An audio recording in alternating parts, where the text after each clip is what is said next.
Hey everybody, this is Luke.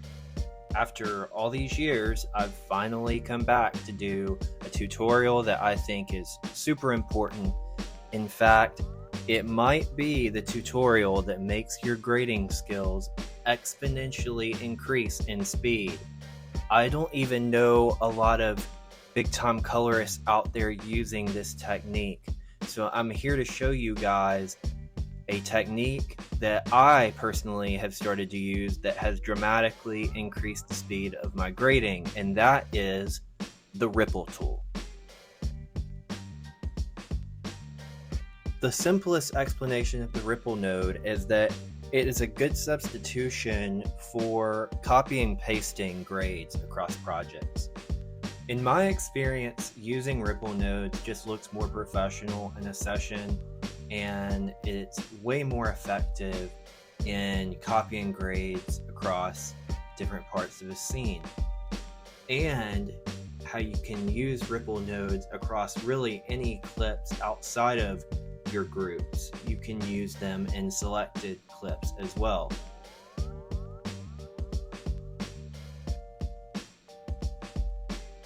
The ripple node works best when you're using it as a hotkey.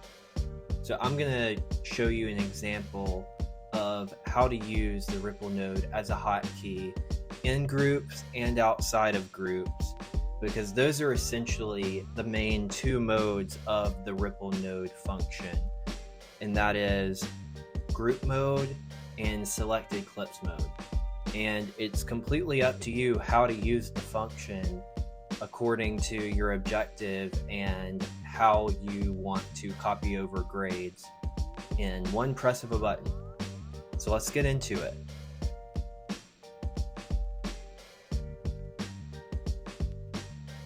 So in order to show the first example of how to use the ripple node within groups, I want you guys to take a look at my screen, and you'll see that I have put the clips in groups. The first and most important thing when trying to set up a project where you can use ripple nodes is grouping your shots. And this is my left side screen that I look at. I have my scopes down here, and I also have all of my shots, and you can even see all of my groups to the left right here. And this is important because you're actually able to look at the shots according to the group. Now, these groups can be broken down first and foremost by scene. You hear a lot this term look when it comes to color grading, but that doesn't really mean anything on a practical standpoint.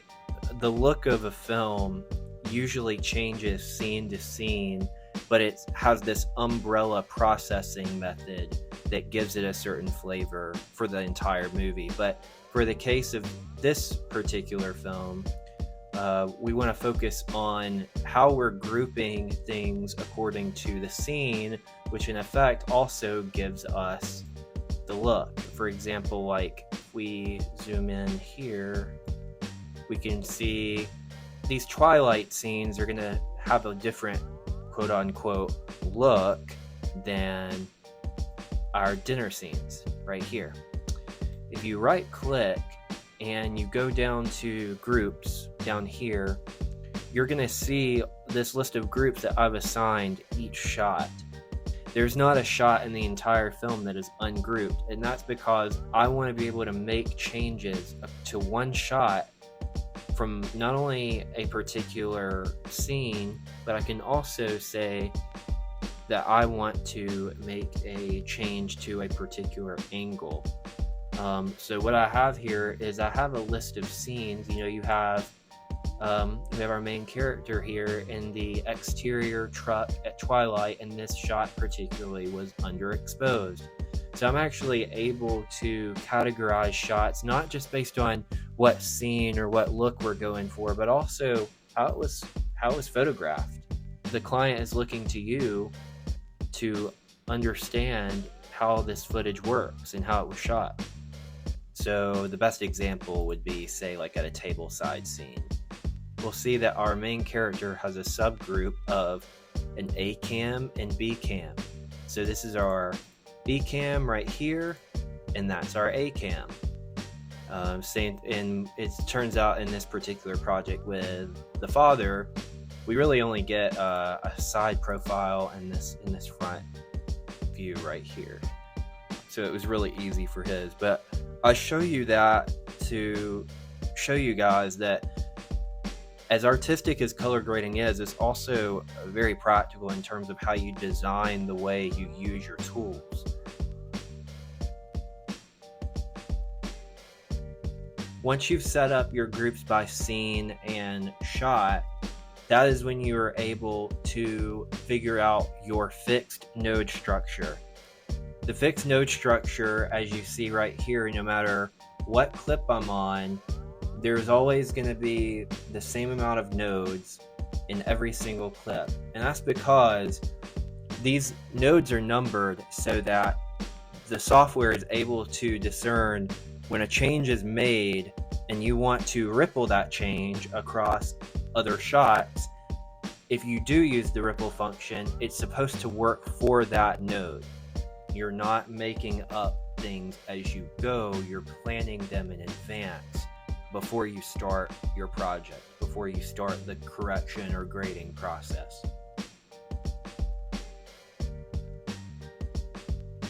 Because we've grouped all of the father, his sides, or his angles rather, in one group, that means that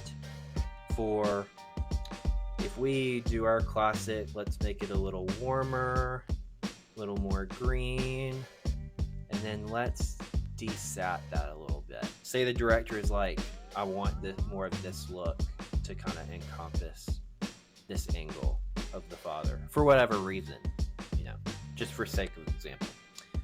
Now, I'm using a Stream Deck hotkey for the ripple group, and I think that everybody should have a hotkey for this function. But for the sake of demonstration, I'm going to show you guys the ripple function in the color tab up here, okay? Just as we would do on a hotkey, or if you create a hotkey on your keyboard or you do it on a Stream Deck, if you ripple node changes to current group on this particular node, we're on the 25th node, my separation node. I'm just doing it on a random node for sake of demonstration. Once I click that, we see it is affected every single angle for that shot. Now, if I take it away and I reset it, we're like, we like it better the other way. Where again, ripple node changes to current group.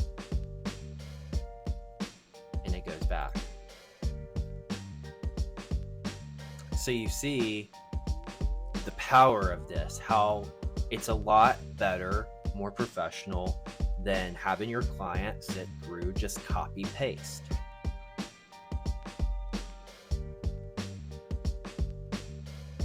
But what if you want to make changes outside of the group? What if you want to make changes to selected clips? Well, you can actually use the same process by going to the color tab again and going down to ripple node changes to selected clips, so that any clips that you've selected, say I want to change this shot and this shot, they're in different groups, right?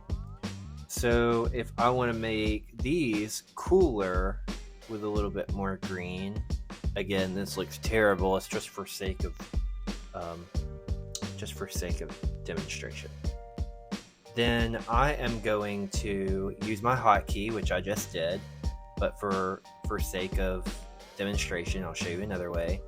But I just simply hit ripple to my selected clips, and it changed those too. Now I'll do the same to undo this clip. We'll go back to our warmer or moody, and we're gonna do ripple node changes to selected clip, and it's gonna change everything back. So that's how you can break out of the groups and how you can do fast grades, fast changes to multiple different angles. You can use the selected clips ripple function. So that's just an alternate way to use ripple nodes with this fixed node structure. Again, we must have the fixed node structure.